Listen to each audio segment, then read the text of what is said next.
So it's a pleasure to have our first inaugural colloquium in this somewhat strange circumstances. And we're lucky to have our own Kaden Hazzard, who's gonna speak today. Let me say a couple of, you all know Kaden, but a couple of words about him. He did his PhD at Cornell University, where he worked on AMO, atomic and ultra-cold physics, as well as a little bit on solid state. And then he did a postdoc at GILA and NIST as a NRC postdoctoral research fellow, and that was at University of Colorado in Boulder. And in 2014, he came to Rice.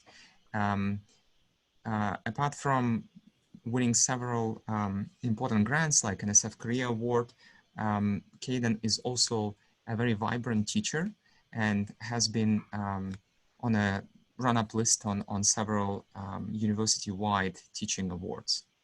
So I guess with that, I'll let you, Kaden, take the floor, and please go ahead.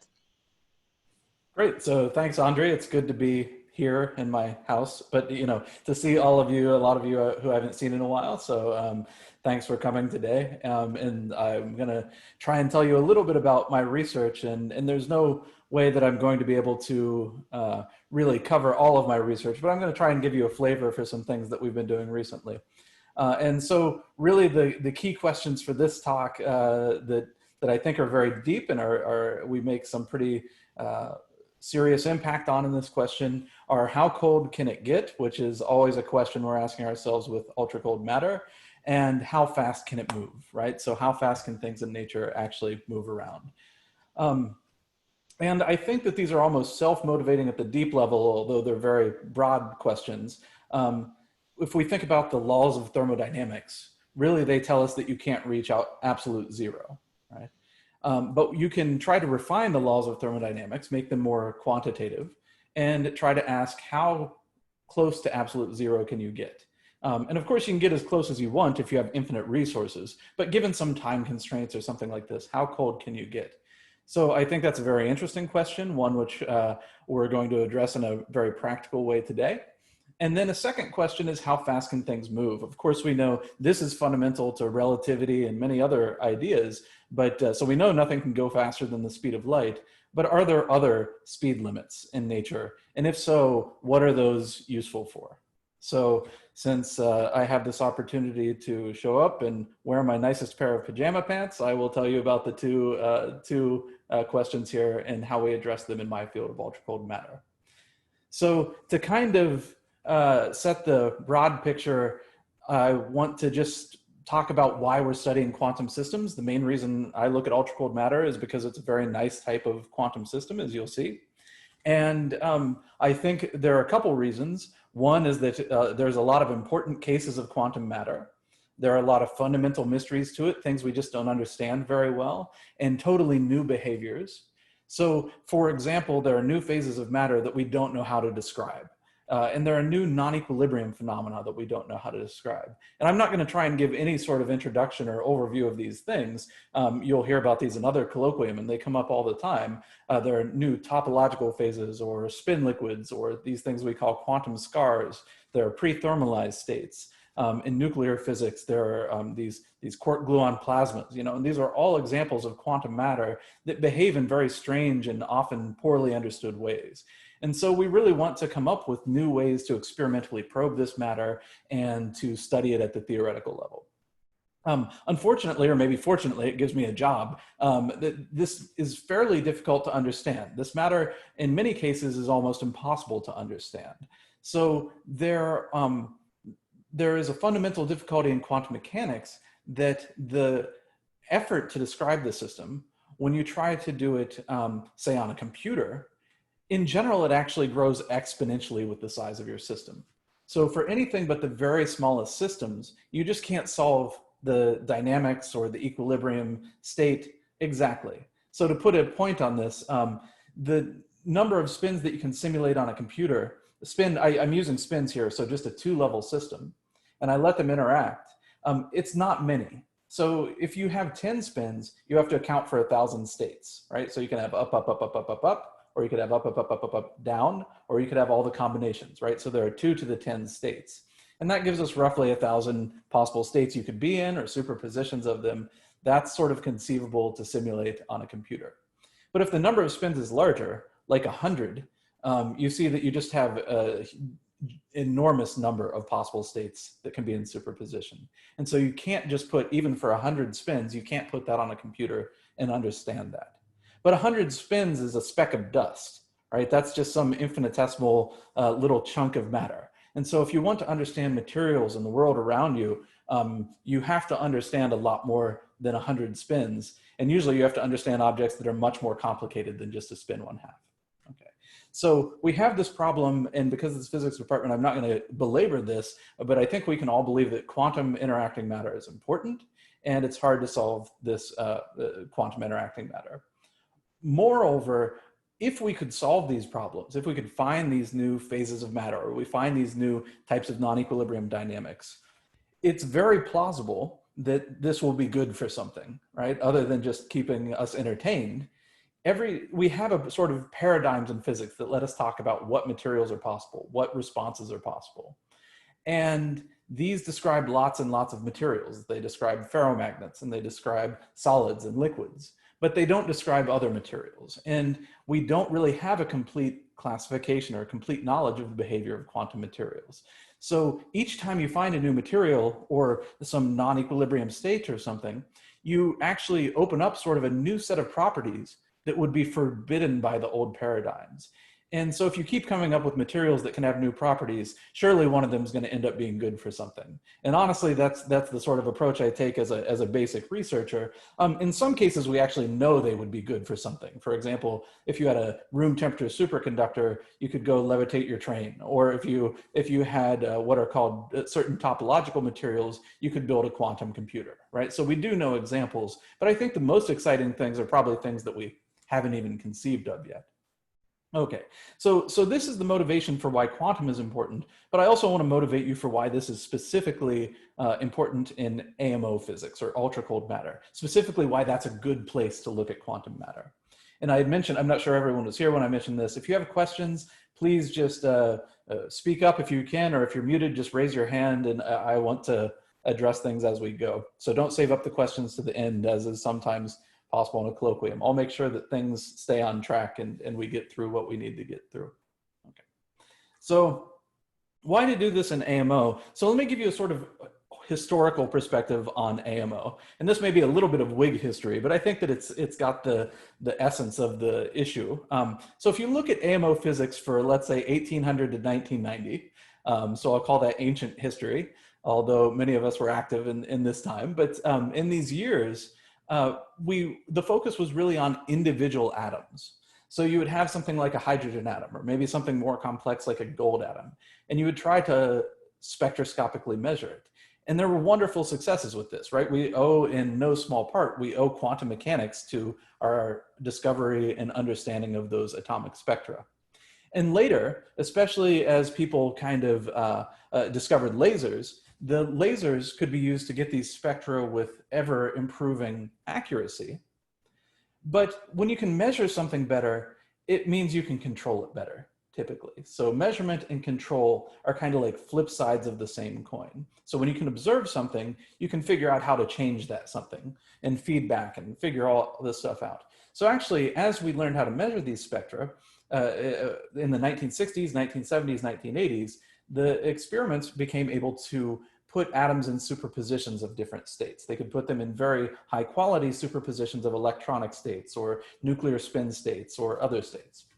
And so this generated a huge interest in the fields of optics and quantum optics and atomic molecular physics in general.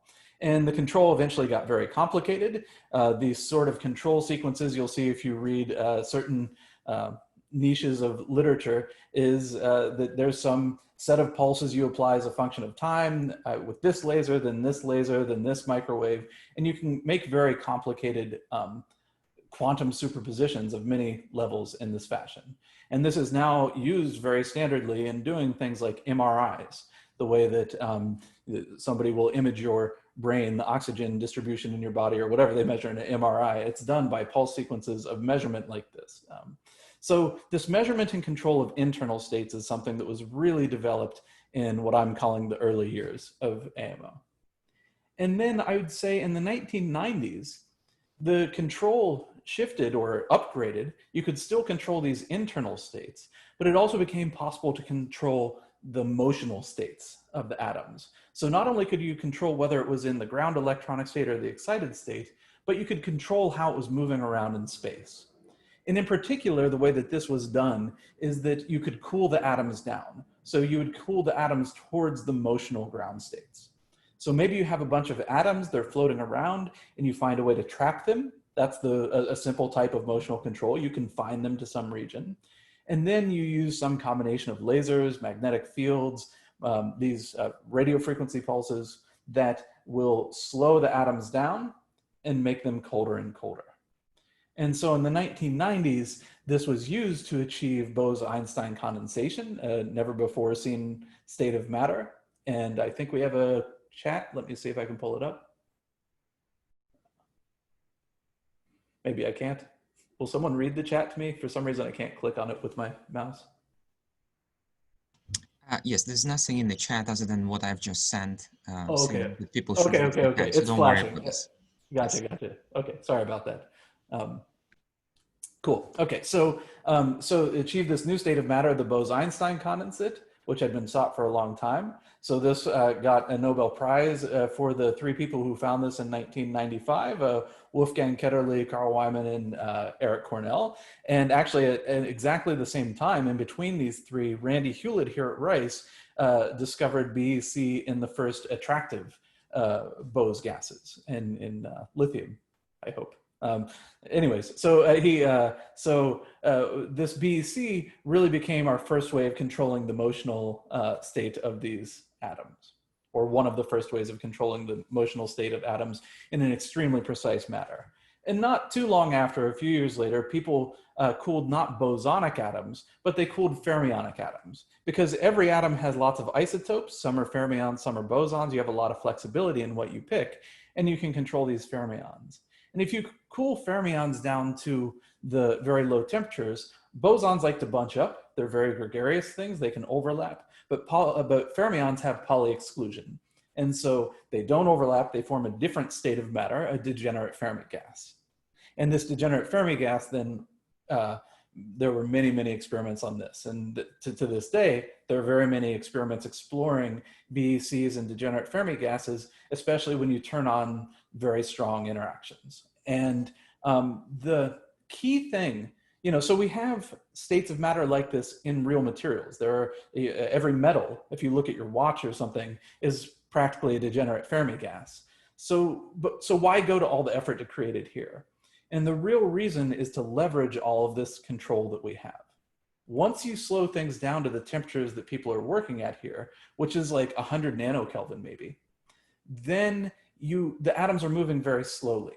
And when atoms move very slowly, you can push on them with lasers, right? So if a fast moving atom, like here in the air, absorbs a photon, it barely notices. But if a slow moving photon at 100 nanokelvin creeps along and absorbs a photon, its motion is really going to be impacted.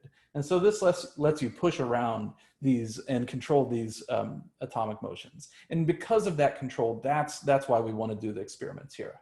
And we can control the atoms, we can control the interactions, we can control the geometry of the system. Is it 1D, 2D, 3D? Is it in a lattice? We can add disorder. There are lots of types of control that we have here.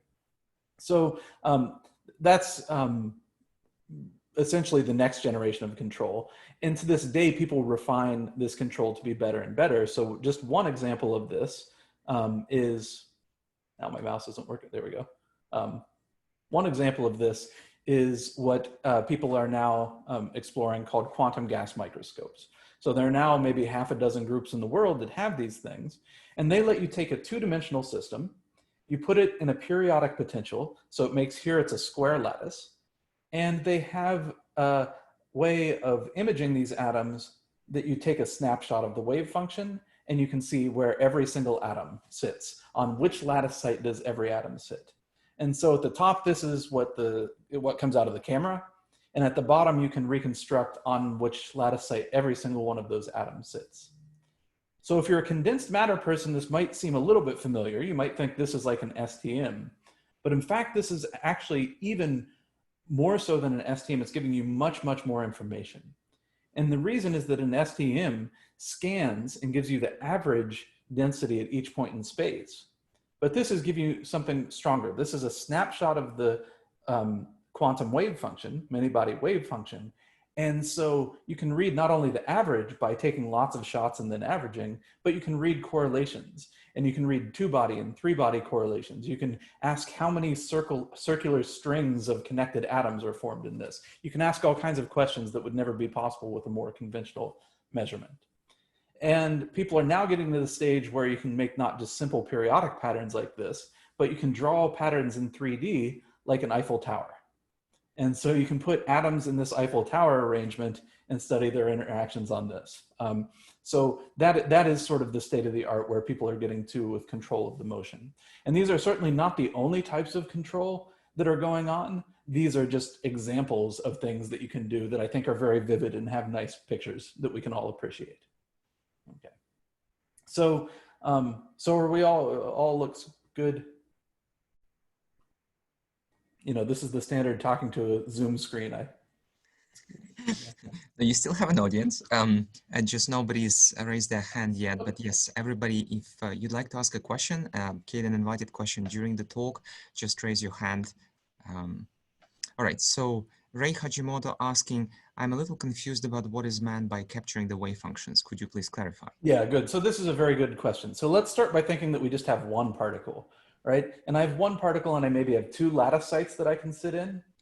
So then either the particle is going to be on the left or the right, or it could be in a superposition of left plus right or left minus right. It could be in all these different configurations. And when you go click your camera, that's a measurement, and it projects the wave functions so that you either see an atom sitting on the left or on the right. And the same thing happens when you have more than one particle, right? So if I have more than one particle, now I have these 2 sites. Let's say I have 2 particles and 2 sites. I could be in this configuration with 2 here, in this configuration with 2 here, or in the configuration with 1 and 1. Right? And I can be in an arbitrary superposition of those 3 states. And so when I take my snapshot, I'm only going to see one of those 3 states. I'll see it left, left, right, right, or left, right. And if you take many measurements, you can ask questions like, what is the average density? So I can know on this site, on average, how many particles are there, just by taking lots of those snapshots and averaging. That's what an average, you know, that's what we mean by averaging these observables. But I can also ask things like, what is if I see an atom on the right, what is the odds that I have an atom on the left? And so by doing one snapshot, you can't really tell. I mean, so maybe you see one here and maybe you see one here, but maybe it was just a rare fluctuation. But again, by doing lots of shots, you can build up statistics and say, what is the average probability that when you see an atom here, you see an atom here? And this gives you the 2-point correlations. And you could have 100 particles and you could do really complicated versions of this. You could say, what is the probability that if I have an atom here, it's connected to another atom in a loop fashion that goes around the system, regardless of the shape of that loop. And so those are things that even many-body physics doesn't have a real language to describe. So the experts in the audience will know like Green's functions, and these are standard tools to describe correlations in many-body systems. But we don't even really have the right language to describe these sorts of more exotic correlations that are becoming open to experiment now. And so I think that's an interesting frontier. Great. Yeah, thank you. So this is the backdrop for what I do. And now the specific research projects I'm going to tell you about are these 2 things. How cold can it go? And again, I lost my mouse. Now it's back. How cold can it go? So that's going to be this first topic, which is about alkaline earth atoms and SU and Hubbard model, and I'll explain what all that is. And then we'll talk about how fast can things go. Okay, and essentially everything I'm going to tell you today is unpublished research, so it's hot off the press. I think one of the papers is going in tonight or maybe tomorrow morning, but other than that, it's unpublished, so brand new stuff. So I mentioned this idea of optical lattices, this idea that you could confine atoms into a periodic pattern. Here's just a very pretty picture that gives you a sense of what this might look like. I take, the way this is done, I take 2 counter-propagating lasers. The lasers form a standing wave of light, of electromagnetic field. And this standing wave will actually shift the energy of the atoms depending on where you are in space. And so the atoms will sit in the nodes of that pattern, or maybe in the peaks and troughs, depending on how it's set up. And so you can make these very nice, very pristine crystals, if you like. And the atoms that you're cooling will sit in this periodic potential. So maybe you can see some of these sites are supposed to have a little glowy atom on them, and some of them don't. Okay. And the other nice thing that I like about this picture, besides just being pretty and letting me say that, is that it gives you a sense of the scale of a cold atom system. So they're very large, especially compared to what we can do on a computer. In the sense you see there's maybe 10 by 10 by 10 or 15 by 15 by 15. A real cold atom system is maybe a little bigger, but it's on that order of size. It's also not a perfect square chunk like this. It's a much rounder thing, but so that part of the illustration is not accurate, but the overall size is accurate. And so this gives you a sense that it's a big system, but it's not like a solid where you have a mole of particles. So you have maybe 1 million particles. Okay. And just again, to orient you a little bit, this won't be so important, but I think it's good to have in mind what we're talking about here, is that the separation between these lattice sites is about 0.5 micron. So that's much longer length scale than what you have in solid state, where you're talking about nanometer often, and less often even. So it's like hundreds of times longer wavelength. And what that does is that actually suppresses energy scales like tunneling to get from one lattice site to the next, which is why we have to go cold, so cold to see anything interesting. And so going cold is a good thing because it gives us all this control. But going cold is a bad thing because it means to see, if we want to work with something like this, if we want to see anything interesting, we have to get really, really cold. And it's turning out this is a major challenge for our field, as I'll talk about here. So one of the very popular things to do with these optical lattices is to put fermions in them. And so if you put fermionic atoms in an optical lattice, they're described by a model known as the SU2 Hubbard model. I put the equation here for it if you like that sort of thing, but you don't have to know what this equation means. So just look at the picture. The idea is that there are two types of particles. There are red and blue particles, or usually spin up and spin down particles. And they can sit anywhere on this grid. Here it's a 2-dimensional square grid. And they can tunnel between adjacent sites in this grid. So for example, this red atom here in the upper left, hold on, I'm trying to get a pointer. There it is. So this red atom in the upper left can tunnel down by one site, or it can tunnel over to the right by one site, right? That's one of the processes allowed by this Hamiltonian. And then the only other ingredient is that when two atoms sit on the same site, they pay an interaction cost. And that's the only interaction there is in the system.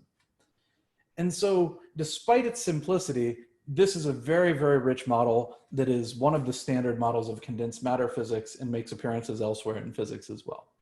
So let me tell you a little bit about the physics of this and then why we care about it. So what do these interactions drive? So the basic idea is the following. Imagine that I have two atoms that move around.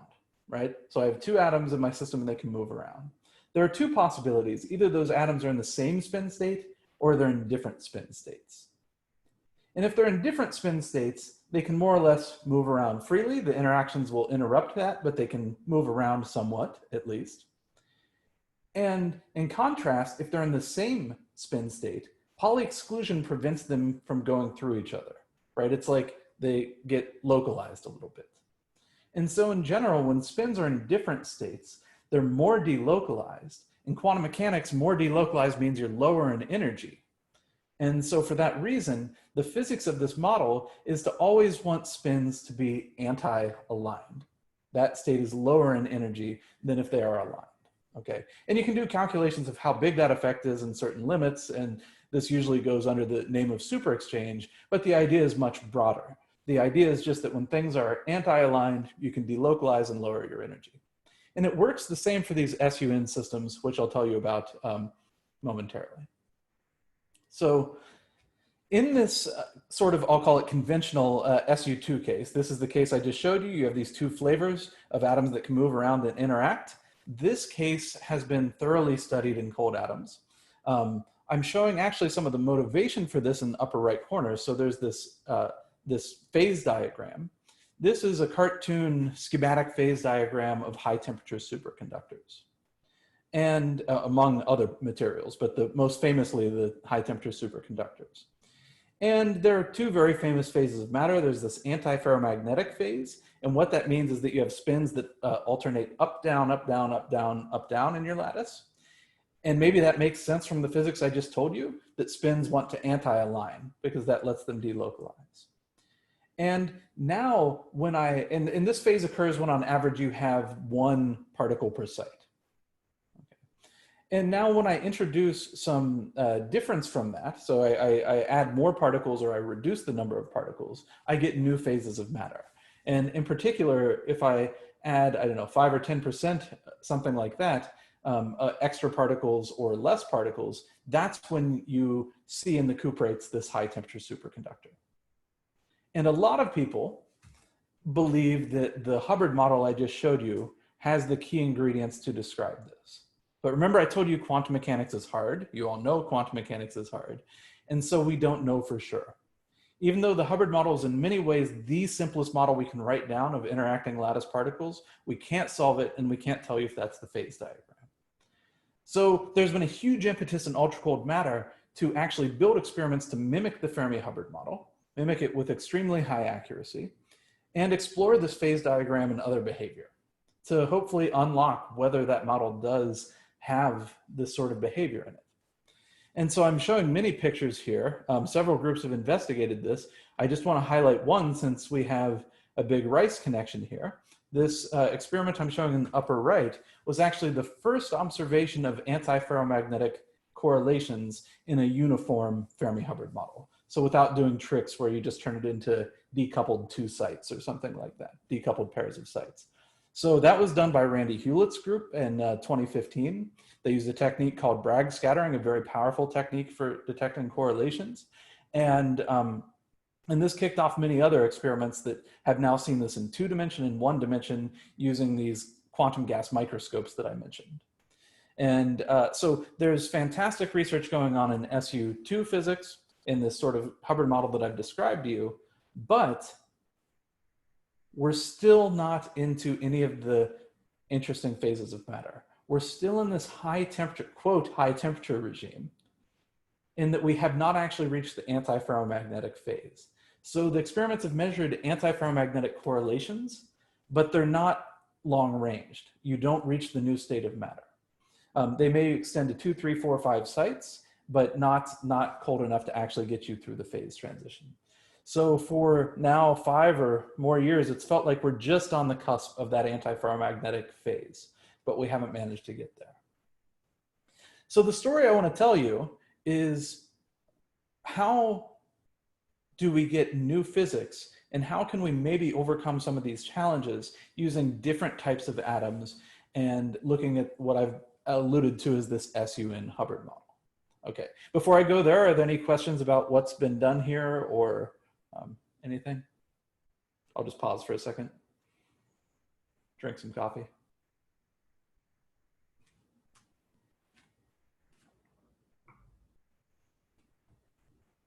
Okay, then I will move forward. So the new type of atom I'm going to think about is what's called an alkaline-earth atom. So these are atoms that come from the second column of the periodic table, like calcium, strontium, and apparently ytterbium counts.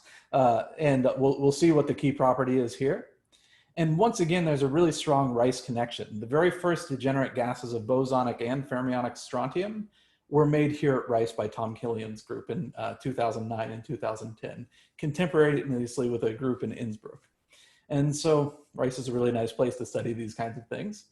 Of course, this also will hopefully give you a sense. One thing you'll see if you're an outsider to the cold atoms community is a lot of times there's a lot of excitement. Somebody cools a new atom or makes a new molecule, something like this. And you may go like, why? You know, once you have cold atoms, who cares what it is? Are there really differences to these things? And this talk will hopefully give you a flavor for why people do this, or at least why people claim they do it. So what I want to talk to you about is the collision properties, the very distinct collision properties of alkali gases versus alkaline earth gases. So the thing to understand about atomic collisions is that the collisions almost entirely depend on what the electrons do. The Coulomb interactions are very strong. So the electrons in the nuclei interact via Coulomb, and electron-electron, and nuclei-nuclei all interact via Coulomb. Those are important energies. Other things, like there are little magnetic moments associated with the electrons and nucleus, that's a very small effect. That gives you a magnetic dipole-dipole interaction between atoms, but that's tiny compared to the Coulomb interaction. So all they really care about is what's going on with the electrons.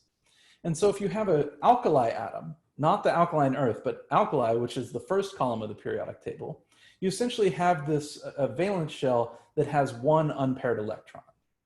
And depending on what the orientation of that unpaired electron is, you're going to get different interactions. And so this actually makes the system's interactions depend on the nuclear spin state or the electron spin state. They're really kind of the same thing because you have hyperfine coupling. The electron and nuclear spin get locked to each other. They're either aligned or anti-aligned, something like this. And so if I have two atoms colliding with the electrons aligned, I will get one interaction strength. But if I rotate one of those spins on one of the atoms, then I get a different interaction strength. So the moral is that collisions depend on the spin state and they depend on the nuclear spin state because it changes what the electrons are doing. And this is where the primary difference comes with alkaline earth atoms. You can see if I'm in the second column of the periodic table, I have a filled shell. And if I have a filled shell, the electrons are in a singlet. They don't care what the nucleus is doing. So the electrons just sit there independent of what's going on with the nuclear spin. And so no matter what the state of my nuclear spin is, I collide in the same way. I interact in the same way, because the electrons are doing exactly the same thing. So the Coulomb interactions don't care. And this gives me collisions independent of nuclear spin. And it also turns out that by, I guess, an accident of nuclear physics, that you have a very large spin in the fermionic alkaline earth atoms. The spin is as large as 9½ So strontium has a 10-fold degenerate nuclear spin.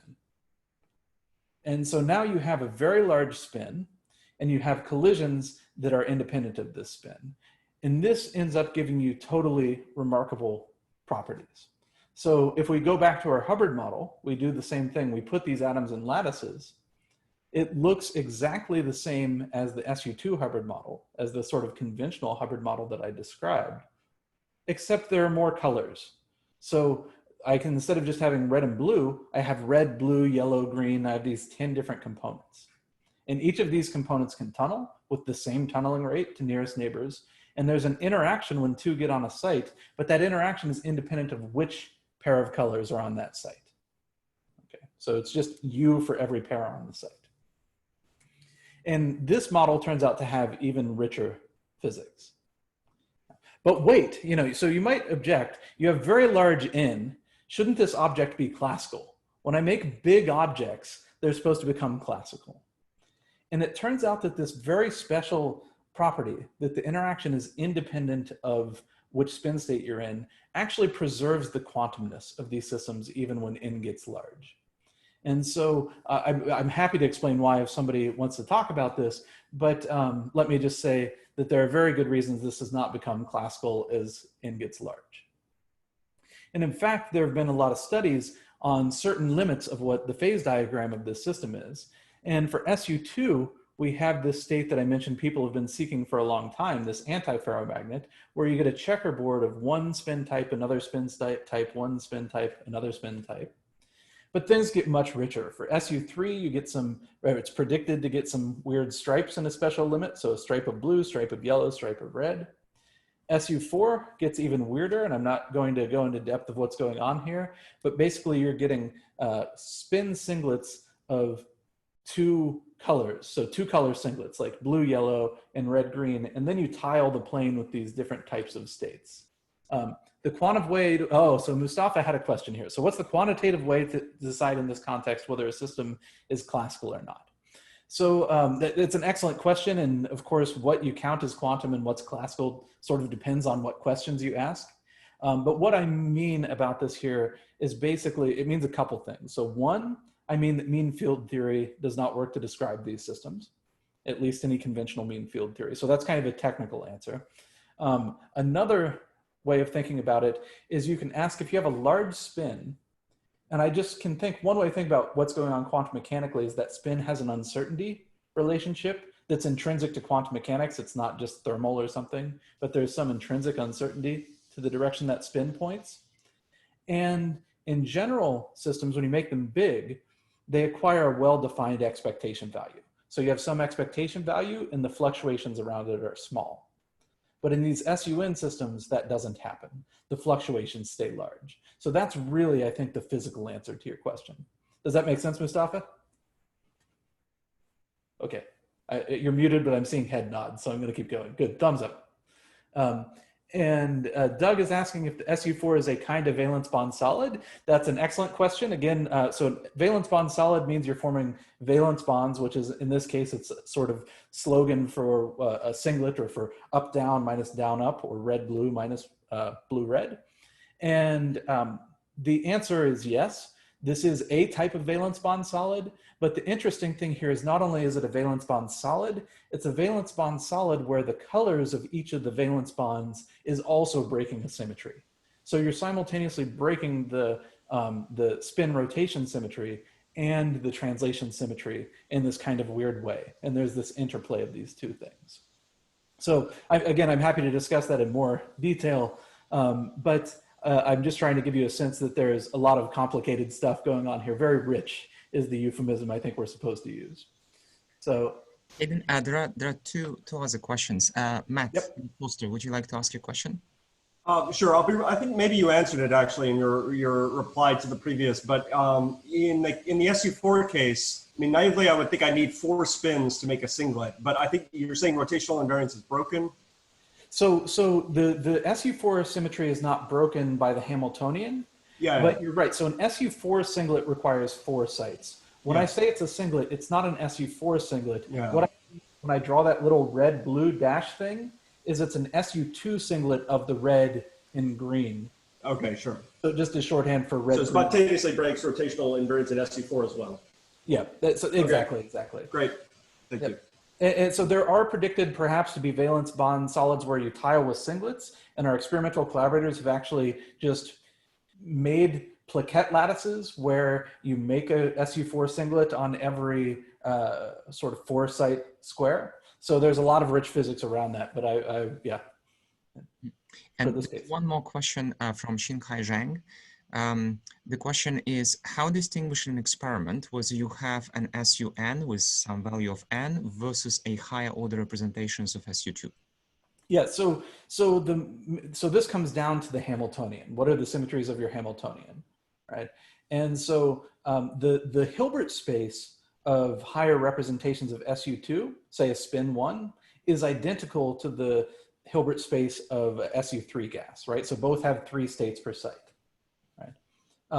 But a spin 1 system and an SU3 system are basically different in that the SU3 system enjoys a higher symmetry in the Hamiltonian. So they have the same Hilbert space, but one has a very fine-tuned Hamiltonian that forbids a lot of terms that are possible if you just have an SU2 symmetry.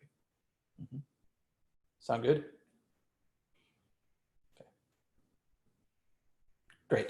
So it turns out that the 3 things I've shown you here are maybe quite boring compared to what people are really hoping for. So we can get funnier patterns here. I'm not even really sure what that pattern is I'm drawing if we go up to n = 5.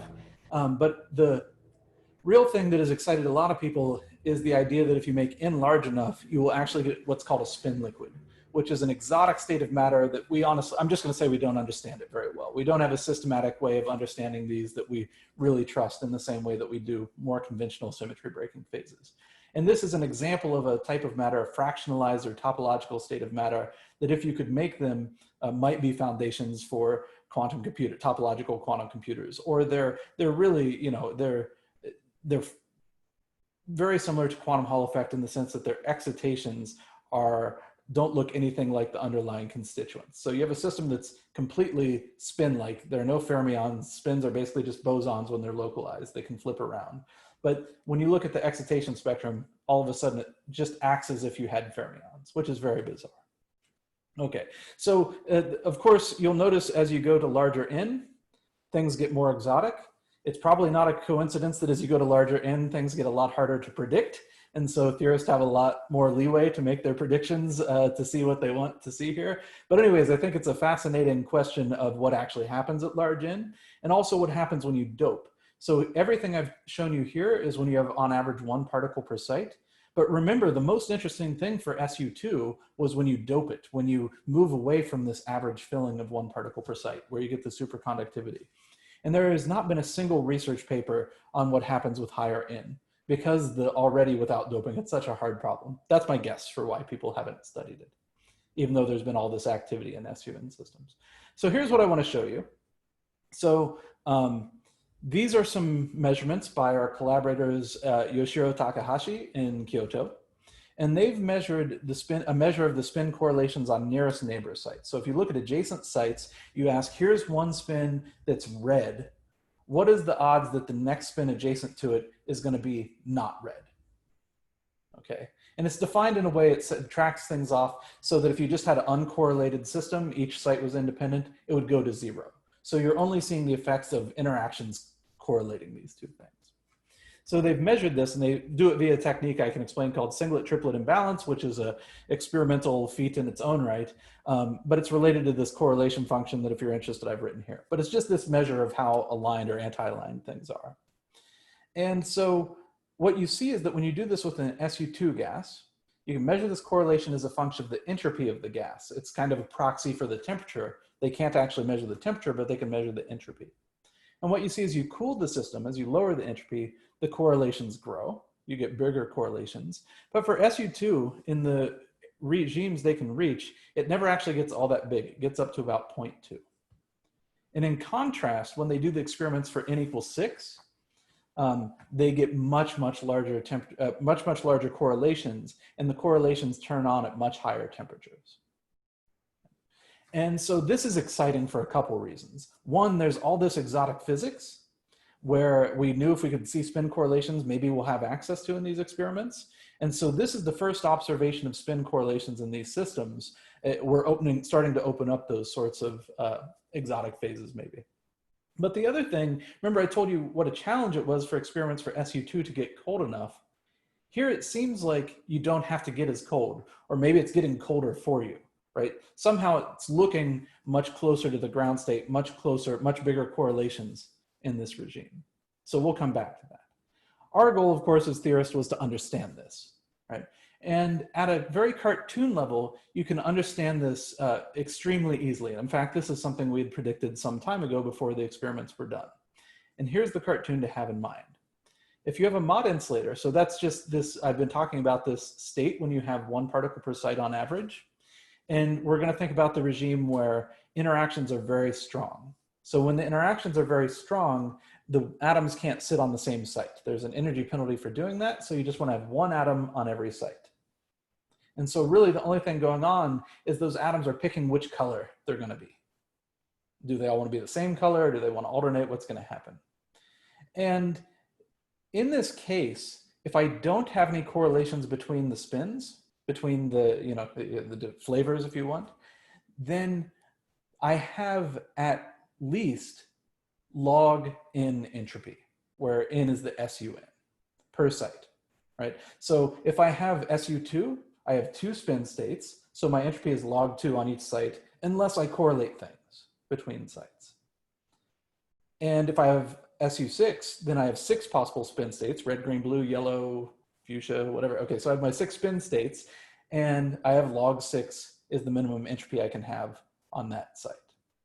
And so a very natural guess at what the correlation should look like is that as I lower this entropy per site, that should be entropy per site, not entropy on the x-axis, the correlations are going to grow, and they're basically going to set in whenever it hits this critical value log 6 or log 2, depending on which n you look like.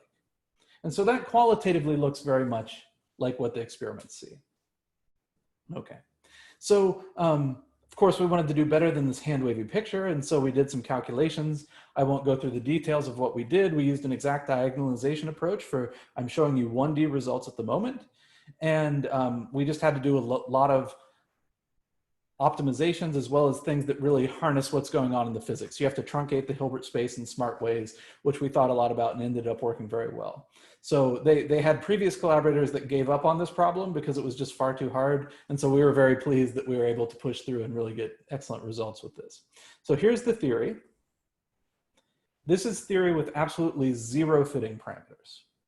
This is theory that we just took the trap parameters and the interaction parameters they told us. We did the calculations. They're very difficult calculations in a lot of ways, but in principle straightforward. And I think that's pretty good agreement, right? So we certainly reproduced the very large enhancement of the correlations as you increase n from 2 to 6. And I also get the overall trend with entropy very well, right? So I get the sort of onset of the correlations at the right entropy. It's not perfect agreement, but I'll take it for sure. And so this is the 1D case. It seems we can understand that, or at least calculate that. And we wanted to tackle the 3D case. So in 3D, my student Eduardo Ibarra-Garcia-Padilla, he wrote a quantum Monte Carlo code. It's called a determinantal quantum Monte Carlo code for SUN with our collaborator, Richard Scalatar.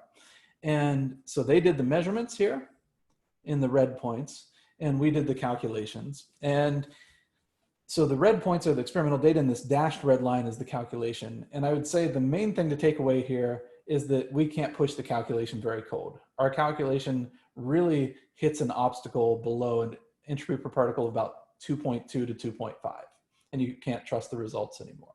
And the reason is something technical called a sign problem, but it's maybe intuitive that as you get colder, the problem gets harder, and our numerical methods hit a problem. So this is an excellent example where I think in terms of Fermi-Hubbard experiments, this is by far the one that is most in the regime of what we call quantum simulation. So what I mean by this is I motivated this, we want to build an experiment that lets us explore quantum matter that's of interest to other people, right? So solid state physicists care about Hubbard models, so we want to build quantum matter that lets us explore Hubbard models and answer some of their questions. And we'd ideally like to be able to do that in an experiment in a regime that the theorist can't calculate, right? Like me. And so at least if you trust that nobody can beat my theory here, which I'm pretty confident in, at least using these techniques, then you see that this experiment is quite far beyond the regime where we can calculate things accurately. And so it's really telling us new properties about the SUN Fermi-Hubbard model that we didn't know before, and as of now, the theory can't calculate. But we can do some qualitative things. So you see that going from 1D to 3D reduces the correlations. That's something that we can reproduce, not for these conditions because it's too hard for us, but we can look at this for, say, other interaction strengths or other values of n where the numerics is a little easier, and we at least see the right qualitative trend. So for us, this green line is the 1D, this dashed line is the 3D, and so it's reassuring to see that we can at least qualitatively suggest this. So that's really Eduardo and Hautian, two grad students' work who have managed to figure all this out. We're very happy with this. And the other thing we're very happy about is that I had mentioned you can't measure the temperature of this gas. You could only measure the entropy. And again, this is a technical thing about cold atoms experiments. I'm happy to explain, but let me gloss over it. So we'd like to know, what is the temperature? And so at least when we have a good theory, we can figure out the temperature by saying at this entropy or at this correlation, what is the temperature you infer for the experiments? And so there, I think it's very cool that these experiments seem to have achieved the world record coldest Fermi gas ever created. So the temperature in units of kb times the tunneling rate is about 0.1 in these experiments. For this point I've circled here, if you infer from that size of correlation, how big is what is the temperature, you get 0.1.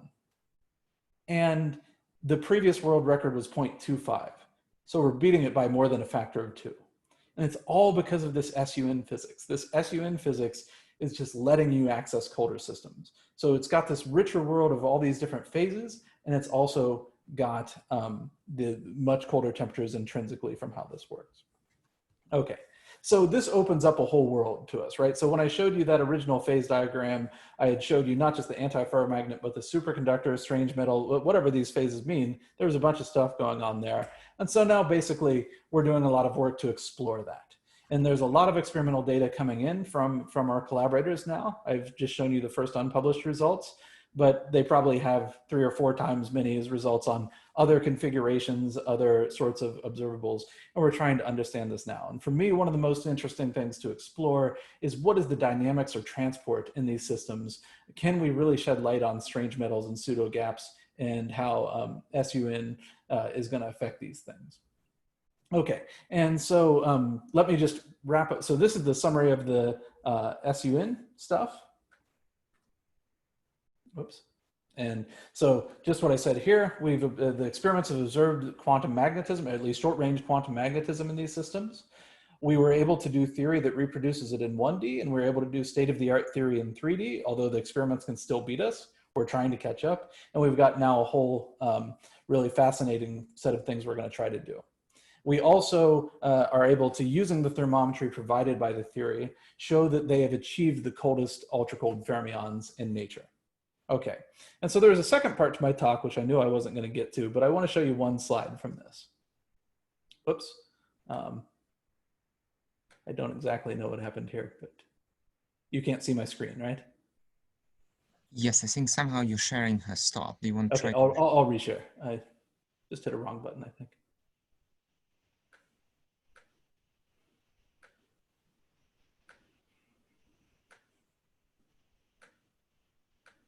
Okay, so this is the one slide I wanted to show. Whoop, this is the cartoon of it. So I think a large number of us in the audience have done numerical calculations, right? And anytime you do a numerical calculation, there's some error of putting it on a computer. Regardless of what technique you're making, this is a very ubiquitous type of error, whether you're doing lattice gauge theory or whether you're doing a quantum Monte Carlo like I just showed you or whatever. And so we'd like to have a way of understanding how big is that error. And to date, this is always done empirically, and there are lots of ways this can go wrong, right? So you do different system sizes. If it matches, you go, that seems to work. Okay, you know, there are sophisticated versions of this, but this is what a lot of it boils down to. So by understanding how fast information can move, you can actually bound the error of numerical algorithms. So for example, if I have a one-dimensional chain, and I want to measure what is the observable in the middle of the chain, any observable you like, a spin or something like that, then it really can't develop an error, at least as long as I can describe the initial state and I'm doing some dynamics. It really can't develop an error until the information propagates in from where you screwed things up at this boundary to the center. So if you can show that information moves really slowly, you can prove a rigorous error bound on finite size error. And my student has done that for the first time. So Zhiyuan Wang has done this. And this is just an example for some system where we look at some dynamics as a function of time. The curves are different answers from the numerics for finite system sizes of 5, 9, 13, 17, 21 sites. And the shaded regions are our guaranteed error that we can guarantee the infinite system has to lie between. So I just think that's a fascinating topic, and that would be a great topic for another colloquium. So let me stop there. Thanks, everybody. I'll clap on behalf of everybody. I guess what I'll do is that I'll unmute or ask everybody to allow everybody to unmute themselves. So don't bother raising the hand. Maybe just one by one, feel free to speak up and unmute yourself and ask Kaden a question.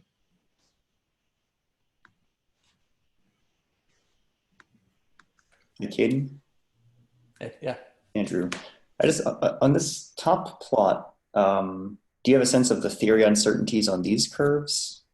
We do. So there are, in the 1D results I'm showing you, the predominant uncertainty comes from the finite size error, which is, you know, just like I was mentioning before, this is ubiquitous error.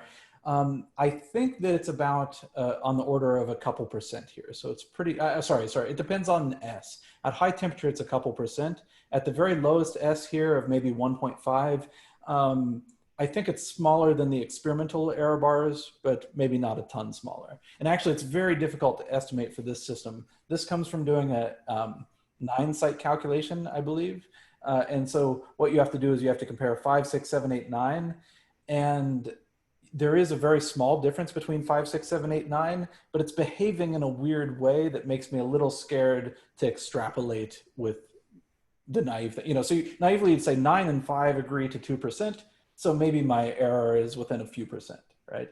But actually it's oscillating or doing some weird behavior that makes me a little dubious of that extrapolation of the errors. And so to be more conservative, I would say it's, you know, maybe 5 or 10%, but probably less than that. I guess what I'm getting at, for instance, with the green curve, presumably there's agreement between the theory and the data for these points around 1.5, because I'm supposed to imagine some 5 to 10% theory. It's a good question. Actually, I think I would probably not. I would say they agree within 2 sigma, mostly by virtue of the experimental error bars rather than our error bars. But there's certainly, I would not call them quantitative agreement. I suspect this is experimental imperfections.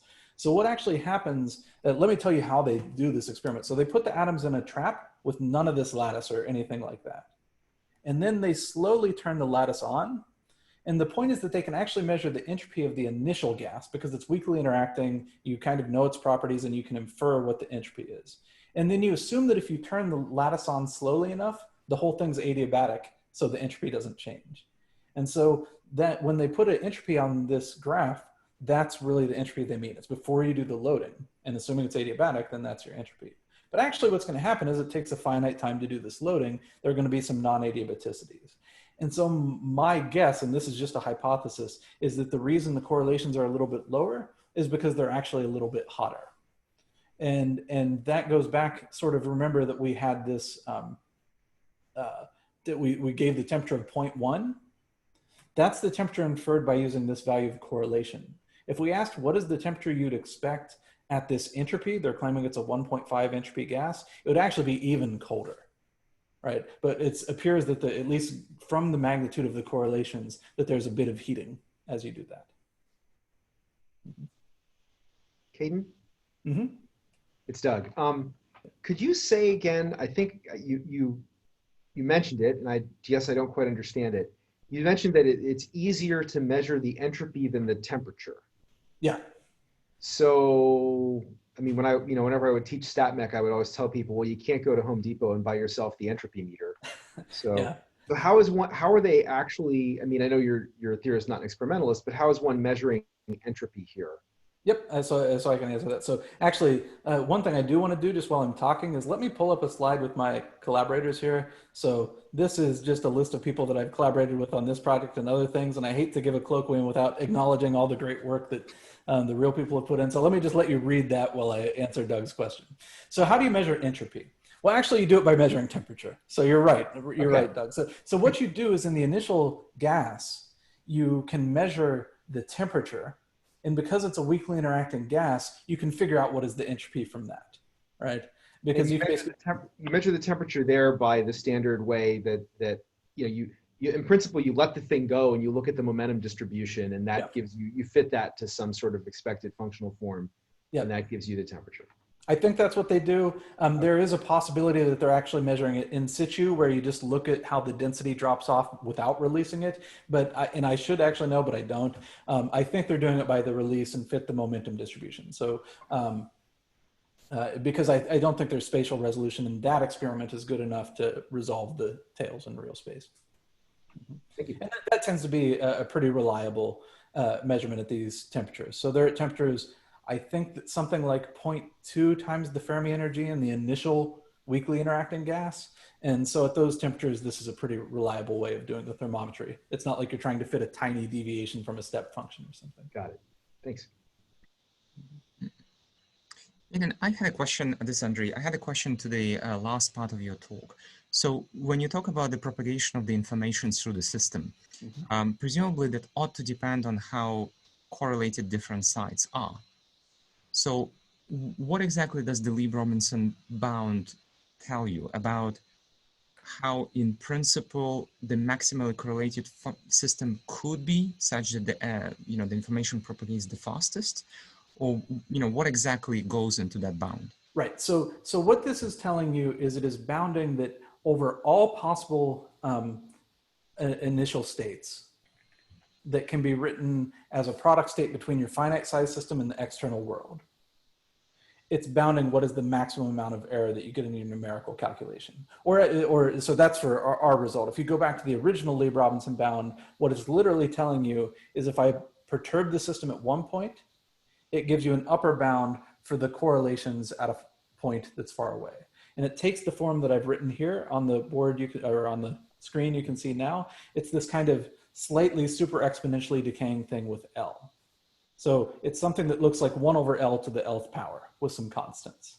And so that decays like e to the minus L log L at long distance, and the length scale, and it propagates, it sort of expands with the velocity v. And the bound produces a rigorous upper bound that the correlations can never be larger than are given by that. Right. But so is the system prepared initially in the product state? Is that correct? So for the error bound, it needs to be initially in a product state, at least between the finite size system and the external world. A major direction we're looking at now is actually not including that requirement. So how can you bound equilibrium scenarios at finite temperature or in the ground state? And we've made some progress. But for this specific situation where we have the results that I'm showing you, you're imagining that it's either a product state totally between all the sites or between the system and the external world. And although that's not very applicable for many solid state experiments, this is a ubiquitous type of experiment in lots of cold atoms experiments. So it's very important for us. Mm-hmm. Excellent, thanks. Chimiao C has raised his hand. Chimiao, would you like to ask your question?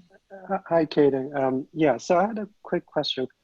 You alluded to that for SUN, maybe n larger than 2, one may be able to reach lower temperature experimentally, I suppose. So the question is, what's the prospect of observing this 6 sublattice order, or whatever that order is, that's expected for SU6, so its cousins?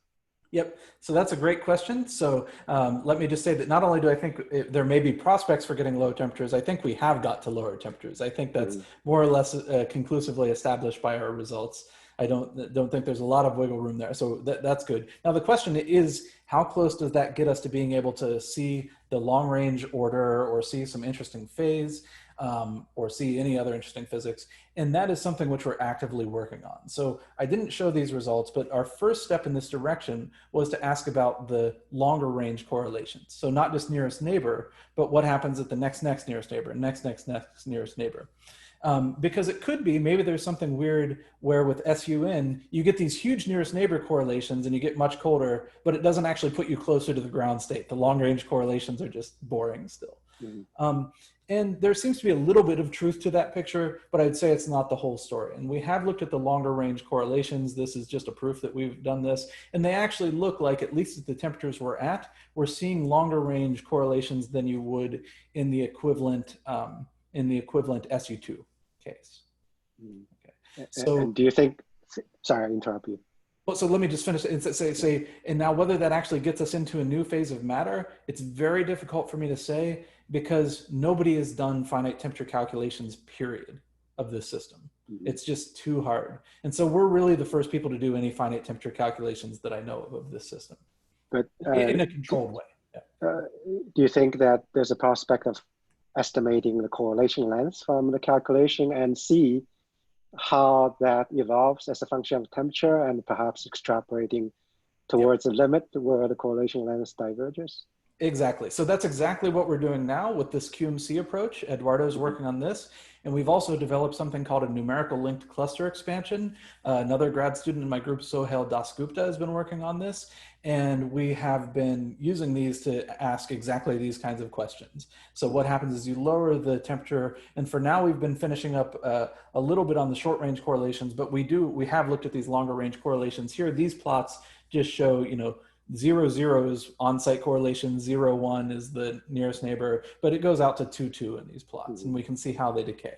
But absolutely sort of extrapolating when there might be a phase transition using QMC or NLC, that's exactly what's on our agenda. Now, one tricky thing is these are 2D, and they're probably, at least for some of the exotic things, they're predicted to be gapped ground states. So there may just not be a finite temperature transition. but I still think, so the TC may actually be 0, but still presumably you see a lot of the physics of the ground state reflected at finite temperature if you get cold enough. And so we're looking at things like, what do the single particle Green's functions or transport look like? Those are the questions we want to address to try to characterize how close to the ground state we are. Nice, thank you. Mm-hmm.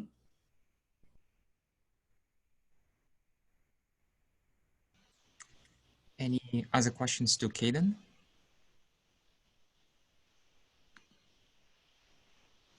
I don't see any raised hands. Count on 1, count on 2. Okay, gone.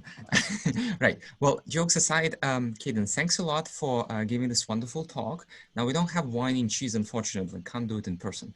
But what I encourage all of you to do, and especially the first-year students who may be new to this, is to stay informally after we finish this official part of the talk. And if you're interested in what Kaden has done or something else, perhaps, Kaden, you could stay online for another, well, however many minutes it's going to take, and just answer questions informally. But at this, if you want to leave, by all means, if you'd like to stay and chat a little bit with Kaden, please do so. And thanks for all your attention. Yeah, thanks everybody.